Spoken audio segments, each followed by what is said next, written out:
Hey, what's up guys? Randy with SiteCam. Just want to give you guys a quick tip on maintenance for your SiteCam.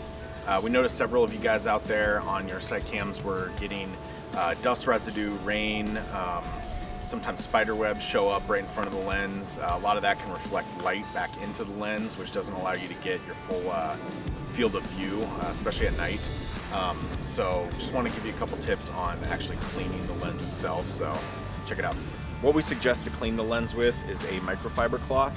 Real soft, won't scratch the lens.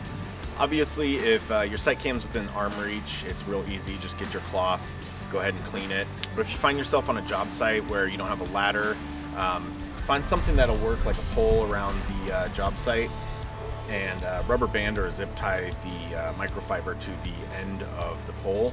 That'll give you that reach you need to clean the lens.